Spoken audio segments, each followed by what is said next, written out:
Hello students. आज हम आपके बीएससी सेकेंड ईयर जूलॉजी का जो पार्ट है उसके बारे में चर्चा करेंगे और उसके बारे में थोड़ी सी जानकारी लेंगे। आपका जो बीएससी सेकेंड ईयर जूलॉजी का पार्ट है, 3 पेपर हैं इसमें। फर्स्ट पेपर है life and biodiversity of animals.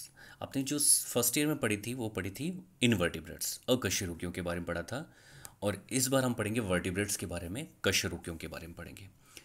Second paper जो आपका आता है वो आता है जेनेटिक्स एंड बायोटेक्नोलॉजी का, और थर्ड पेपर आता है आपका अप्लाइड जूलॉजी एंड माइक्रोबायोलॉजी का। तो सबसे पहले हम बात करते हैं आपके पेपर फर्स्ट के, और पेपर फर्स्ट में जो आपका टॉपिक हमने ले रखा है वो है आपका कॉर्डेटा, संघ कॉर्डेटा। ठीक है। तो संघ कॉर्डेटा की जहाँ बात होती है, तो संघ कॉर्डेटा या फाइलम जो कॉर्डेटा है, इसकी जो स्थापना की थी इस संघ की, वो स्थापना आपके बाल्फोर ने की थी। किसने की थी? बाल्फोर ने की थी। और कॉर्डेटा जो वर्ड है ये ग्रीक भाषा के 2 शब्दों से मिलकर बना है। एक होता है कॉर्डी, दूसरा होता है एटा। कॉर्डी का मतलब होता है रज्जू या कॉर्ड, और एटा मतलब धारण करने वाला। मतलब क्या होगा इसका?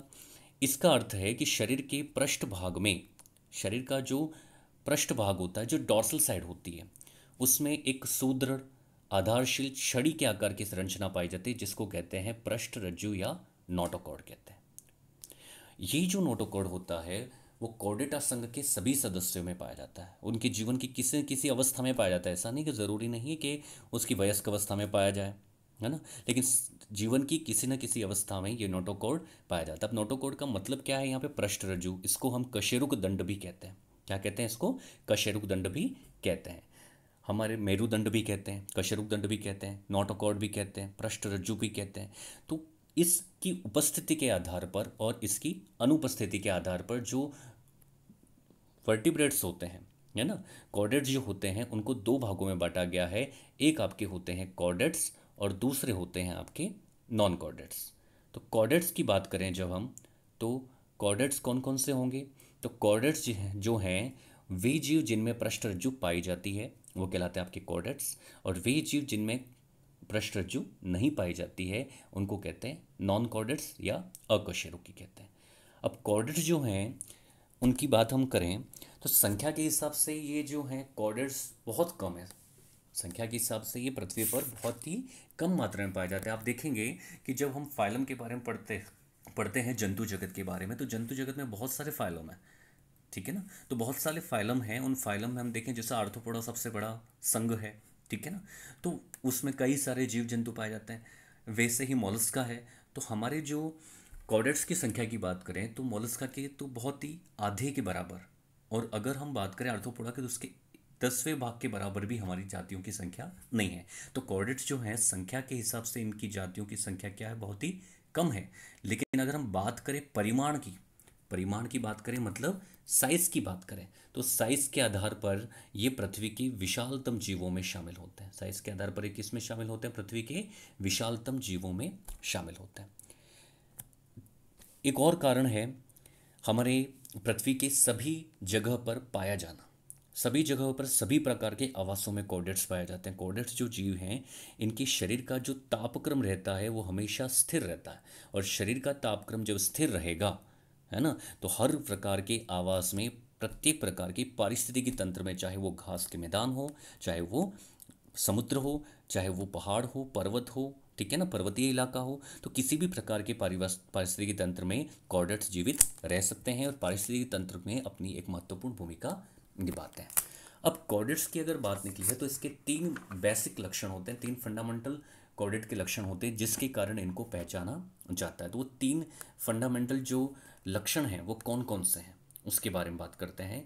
तो पहला जो लक्षण आ रहा है आपके सामने वो आ रहा है एक पृष्ठीय खोखला नलिकाकार तंत्रिका रज्जु इनमें पाया जाता है। तंत्रिका रज्जु जिसको कहते हैं नर्व कॉर्ड, लेकिन ये कैसी है? खोखली है, हॉलो है ये। ठीक है ना। डॉर्सल साइड पर पाई जाती है, जिसको डॉर्सल हॉलो नर्व कॉर्ड भी कहते हैं। अब तंत्रिका रज्जु जो होती है हमारे शरीर में, ये मस्तिष्क का और मेरु रज्जु का निर्माण करती है। किसका निर्माण करती है? मस्तिष्क और मेरु रज्जु का। दूसरी बात करें, दूसरा आधारभूत लक्षण कॉर्डेट में पहला लक्षण पाया जाता है एक पृष्ठीय खोखला या नलिकाकार तंत्रिका रज्जु होता है। ये ज़रूरी है, होता ही है, हर कॉर्डेट्स में पाया जाता है। दूसरा है एक अनुदैर्ध्य आलंबित छड़ के समान पृष्ठ रज्जु पाया जाता है। पृष्ठ रज्जु जिसको हमने अभी कहा ये नोटोकॉर्ड है। क्या है ये? नोटोकॉर्ड है। ठीक है।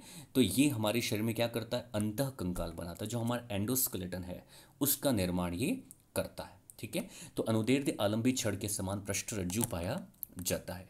तीसरा, ग्रसनीय क्लोम छिद्रों का एक क्रम, यानी जो फ्रेंजियल गिल स्लिट्स होते हैं, जो क्लोम छिद्र होते हैं, ठीक है ना, ये पाया जाता है। और ये देखा होगा आपने, अधिकतर ये जल के अंदर जो वर्टिब्रेट्स पाए जाते हैं, जो जल के अंदर समुद्र के अंदर पाए जाते हैं, इनमें ये चीज़ें उपस्थित होती हैं। जलीय कशेरुकियों में ये पर्याप्त मात्रा में पाए जाते हैं क्लोम छिद्र। हमारे अंदर क्लोम छिद्र नहीं होते, लेकिन ठीक है ना, जीवन की किसी न किसी अवस्था में ये क्लोम छिद्रों की उपस्थिति पाई जाती है। फिर इन्हीं क्लोम छिद्रों से हमारे अंदर मैंडिबल्स का विकास होता है, जबड़ों का विकास होता है। ठीक है।